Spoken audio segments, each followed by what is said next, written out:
Alexis Poulain, sans réserve, l'invité. Et notre invité aujourd'hui est Christian Grolier, secrétaire général de FGFFO. Bonjour. Bonjour. Alors, les annonces du ministre de la fonction publique, Stanislas Guerini, cette semaine ont provoqué la stupeur, la stupéfaction, l'inquiétude, le questionnement aussi. Il veut lever un tabou, l'emploi à vie des fonctionnaires. Est-ce que c'est un tabou d'abord, puisqu'il s'agit du statut de la fonction publique? Et pourquoi ce ministre de la fonction publique est en guerre finalement contre la fonction publique? Qu'est-ce qui se passe? Alors, deux questions, on va dire, mais je vais essayer de faire deux réponses rapides. Ce n'est pas un tabou.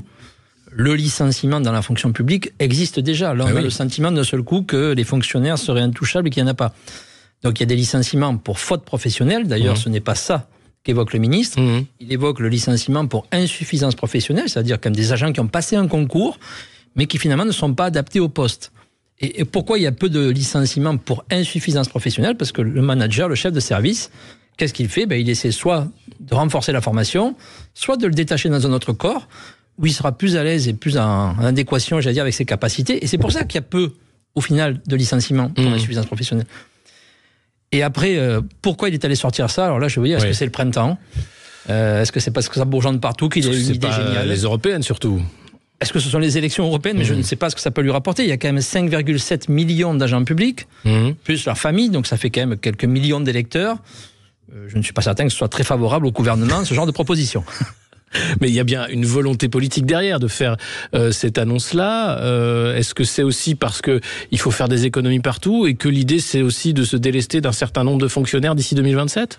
Alors, il faut faire des économies partout. C'est vrai qu'on parle plus des économies que des recettes qu'on pourrait améliorer, ceci étant.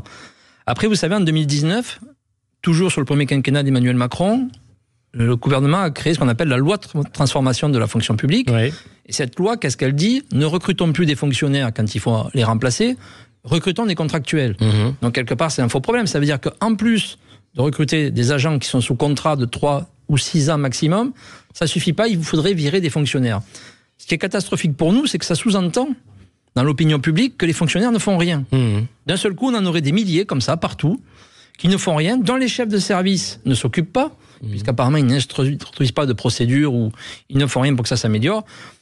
Voilà, donc nous, on trouve que c'est vraiment très exagéré. Ce sont les mêmes ministres, etc., gouvernements qui nous ont dit que les policiers étaient fantastiques pendant les attentats, les soignants fantastiques pendant la Covid, et encore récemment, les personnels techniques sur les crises climatiques. Donc, soit on veut répondre à des impératifs européens de réduction de la dépense publique, et il faut être courageux, il faut le dire, soit on veut avoir une bonne note avec les agences de notation, et qu'on n'aille pas faire croire que les fonctionnaires ne travaillent pas. Donc, comme je dis au ministre, qu'il aille dans un hôpital, qu'il passe une journée dans un véhicule de police, et il verra si les fonctionnaires ne travaillent pas. Oui, ce serait un bon stage à faire pour savoir les de quoi ministres, on parle, c'est important. Voir de quoi on parle et ce qu'il en est sur le terrain. C'est aussi les mêmes qui ont fait appel à des cabinets de conseil pour des centaines de millions d'euros. Cabinets de conseil qui faisaient le travail finalement de ce qu'aurait pu faire la haute administration en réalité. Donc pourquoi vouloir systématiquement attaquer? Enfin, c'est un peu pour accuser son chien, pour tuer son chien, on l'accuse de la rage. L'idée, c'est de faire croire ce que vous dites, qu'il y a trop de fonctionnaires en France, que ça coûte trop cher, qu'ils sont surprotégés par le statut de la fonction publique. C'est divisé en fait, l'idée, les Français, entre la fonction publique et puis le monde du privé. C'est un peu ça, je pense, qui est le curseur. Oui, tout à fait. Effectivement, quand on met le focus sur les fonctionnaires, on donne le sentiment qu'ils sont privilégiés. Et donc, effectivement, du coup, les salariés du privé se disent « il y en a trop, chaque fois que je vais dans un service public, de toute façon, il n'y a pas assez de personnes au guichet, etc. » Mais tout ça, c'est une politique qui a été voulue. Ça, des années qu'on réduit les effectifs, même si de manière mécanique, on est bien obligé d'embaucher des contractuels après pour faire les missions. Et vous dire pourquoi aujourd'hui ça sort du chapeau, c'est extrêmement compliqué de comprendre ce qui se passe. Parce que quand même, en début de semaine, le matin, le ministre Guerini reçoit toutes les organisations syndicales en disant « j'ai un projet de loi pour donner de l'attractivité à la fonction publique ».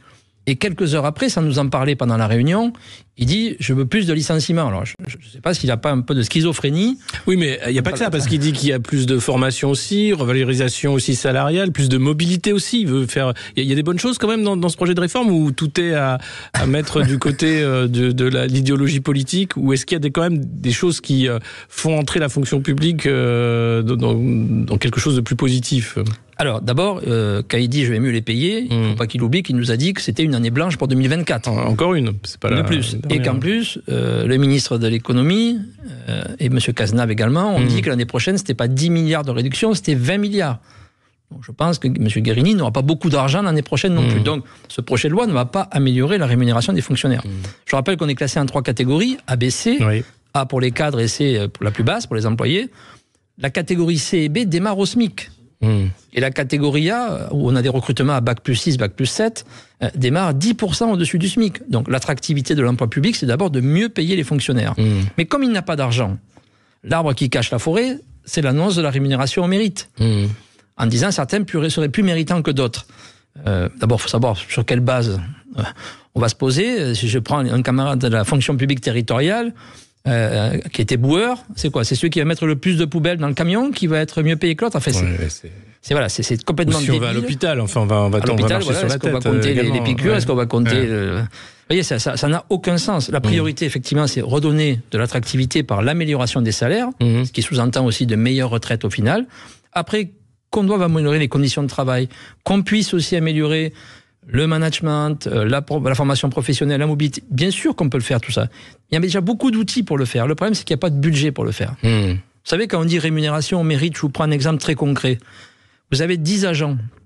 Et vous savez que le taux moyen de la prime, c'est 1 000 € par agent. Donc, quand vous êtes chef de service, vous recevez 10 000 € de fait. Et admettons qu'ils fassent tous bien leur travail. Mais il y en a un qui s'est plus investi cette année-là. Mais si vous voulez lui donner 1 200, il faut enlever aux autres. Vous n'avez pas la marge de manœuvre financière pour donner un petit peu plus quand vous avez une équipe qui fait correctement son boulot. Donc, les outils existent, il n'y a pas le budget pour le faire.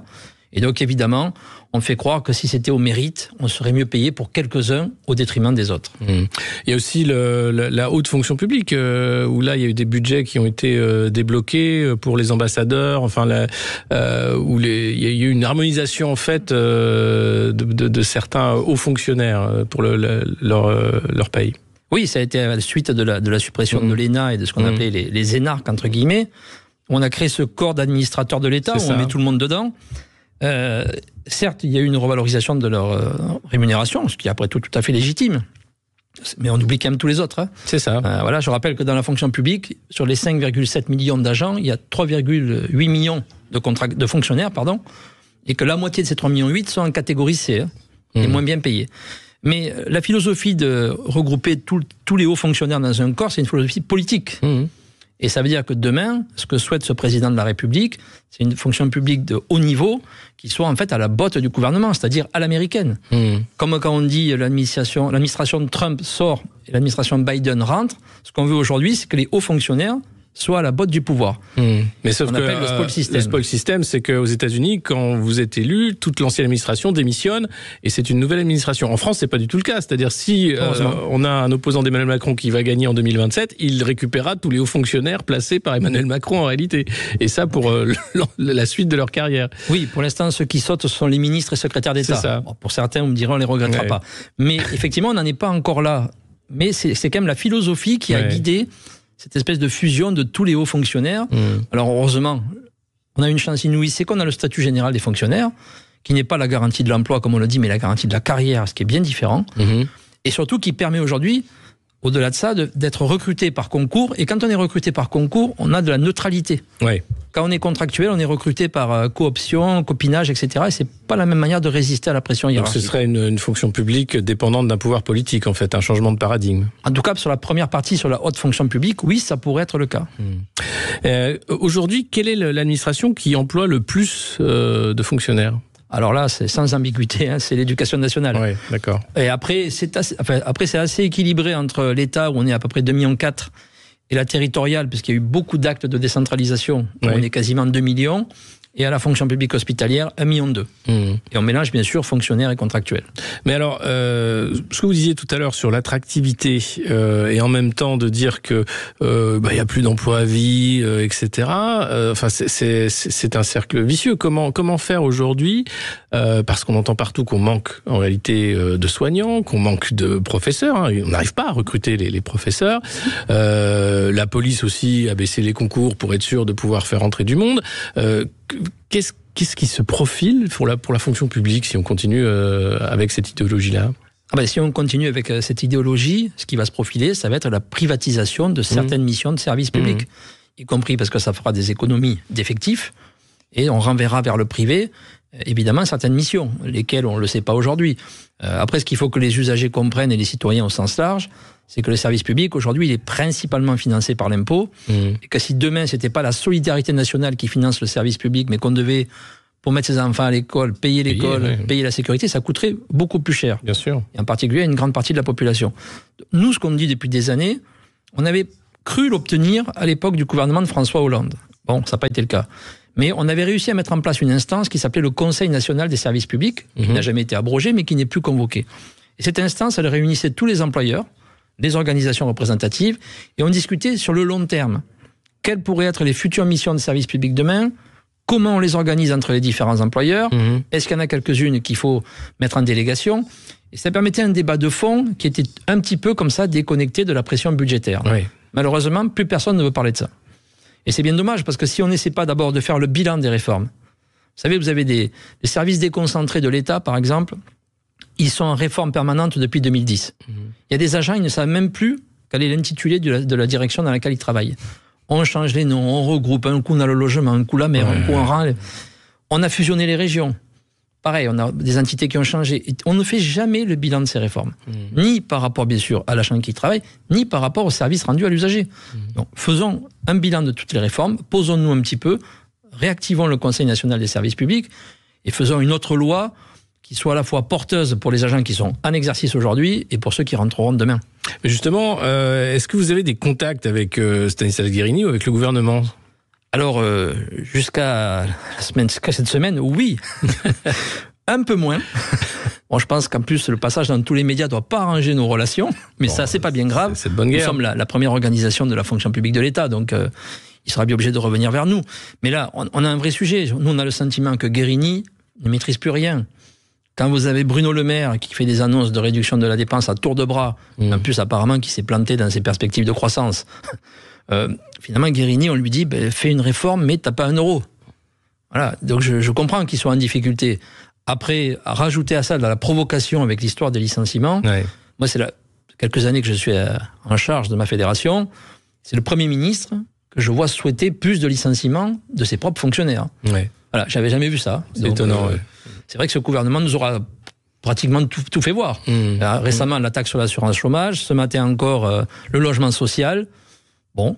Il faut faire des économies, donc on sent l'austérité arriver. Plutôt que d'aller chercher des recettes où il y en a. Arriver partout. Est-ce que vous allez profiter des Jeux Olympiques d'une certaine façon pour faire avancer vos revendications avec la menace de grève ? Alors nous avons déposé le préavis de grève depuis le 19 mars, qui était la journée de grève fonction publique, jusqu'au 8 septembre. Donc qui couvre les JO. La période couvre la totalité des Jeux Olympiques. Comme on le dit souvent, notre objectif, c'est pas de dire il faut faire échouer les JO. Bien sûr que non, c'est pas le sujet. Maintenant, on a un moyen de pression qu'on a une fois tous les 100 ans. On a un moyen de pression qu'on n'a jamais. Donc si on n'arrive pas à persuader le Premier ministre, qu'on rencontrera à la fin du mois, qu'il faut arrêter ce projet de loi, se mettre autour de la table et essayer de discuter sereinement.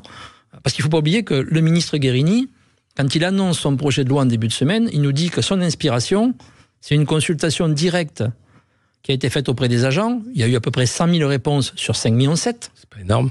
Et inspiré aussi par des think tanks, des collectifs de services publics.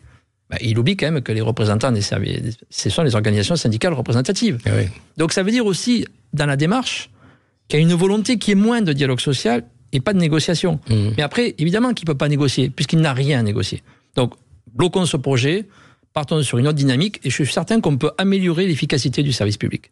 Et pas de trêve pour les JO, ça c'est sûr. Et si on n'est pas entendu, il n'y aura pas de trêve pour les JO. Parce qu'on n'en a pas parlé, mais les sénateurs aussi attaquent le droit de grève. L'idée de ne pas avoir le droit de faire grève pendant certaines périodes, enfin on sent que de tous les côtés, l'attaque au droit de grève et au droit syndical est partout. Ça fait quand même plusieurs années que le droit de grève se restreint, ou en tout cas se complexifie. À une époque, les enseignants n'avaient pas besoin de se déclarer 48 heures à l'avance. Alors les transports, c'est encore pire. Et petit à petit, ça se durcit.